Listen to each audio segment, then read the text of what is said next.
Breaking news. While we're all sleeping, I even missed this yesterday. Donald J. Trump blocks the G7, attempting to artificially increase global energy prices on specific commodities, oil, natural gas, LNG. How? By putting sanctions more on Russia, taking it from $60 a barrel, which is where WTI roughly sits today. Brent and the rest, including Canada, wanted this G7 to have specific languages forcing all members to put another set of sanctions on Russia, lowering their global supply of oil to $50 a barrel, meaning anyone who tries to purchase that, anything above 60 was getting sanctioned. Then they were going to make it 50, meaning jack all of our oil prices up $10 a barrel. Now, great for Alberta and Canada.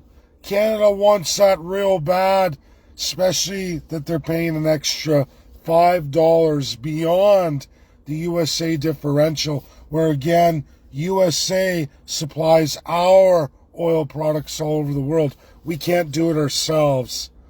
A pathetic country indeed. But this is the Crown. This is all part of Charles' plan yesterday with Mark Carney. And for folks who missed it, Pierre Poilievre outside of the Parliament gives an address.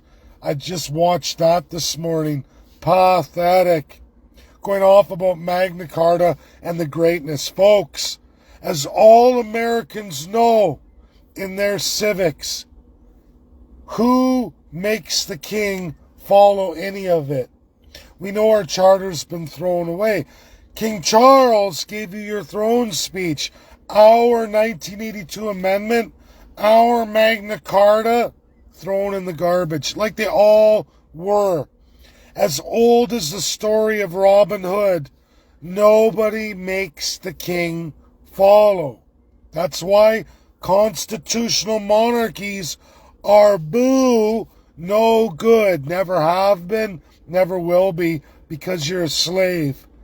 Now, those wealthy elites wanted to harvest from all of you massive funds through energy, food, clothing, shelter. Well, clothing is energy today in 2025.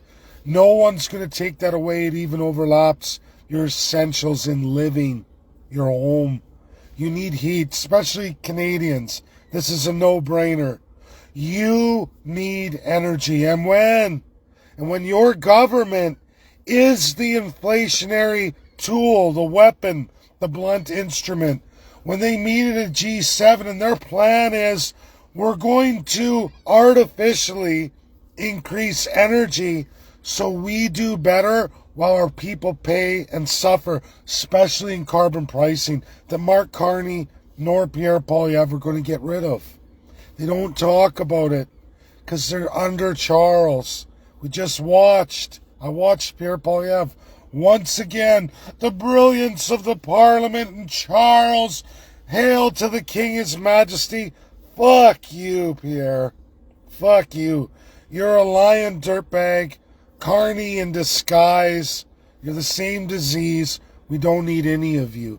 And Canadians need to wake up because our American brothers and sisters are wide awake.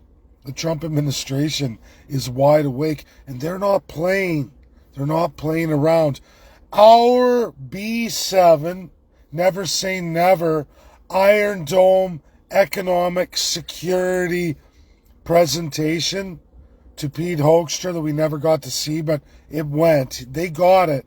Trump has got it. Trump's with us. He announced 51st state. Now he goes on to say, no, we won't be playing your games. We won't be doing this to Russia.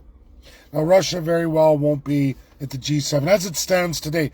Never say never. I'm not ever going to say that.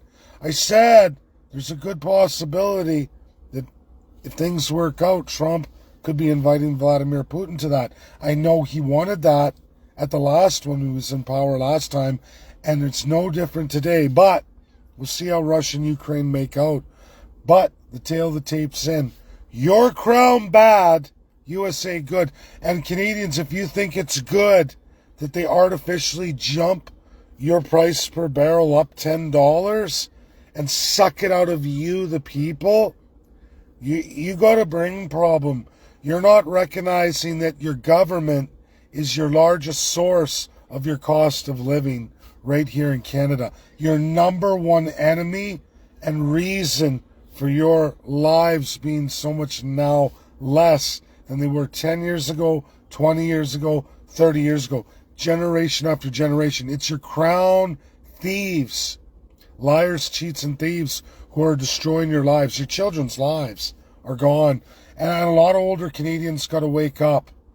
Because I get it, you hold your assets, you think, but they're so overvaluated, that's my retirement. I can live high on the hog because of that.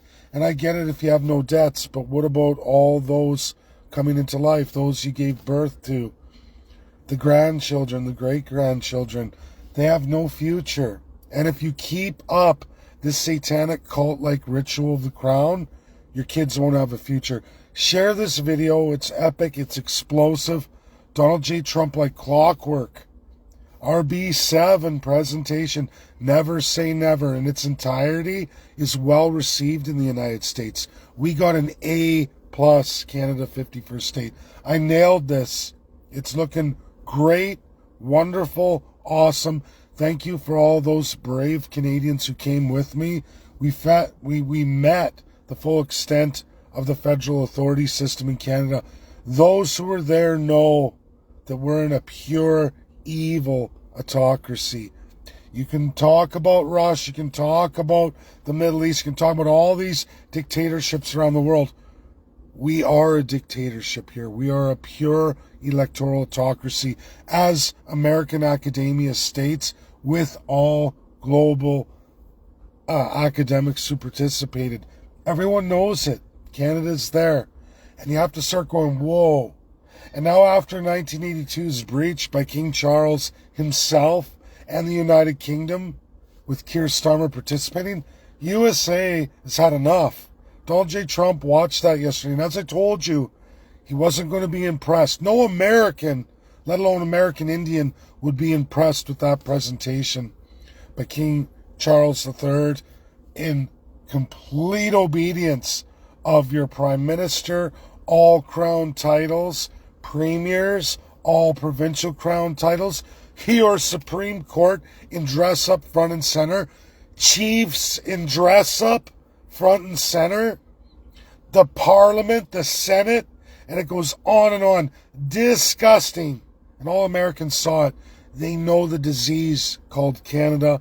They know the disease of the new or the old world order that's very alive and well today. And they're not going to have it. They're not going to play the game. God bless everybody. Monumental shifts. Canada, the 51st state, always been there or is always going to be, because it is the only effectual reality that's going to see change for this country, for the people of Canada and all the First Peoples, whether you know it or not. That's my video. Share, share, share. Get it out there, everybody. We nailed it. This is important for 51st staters, Canada, the 51st state. We nailed it. It's a beautiful thing. Bye now.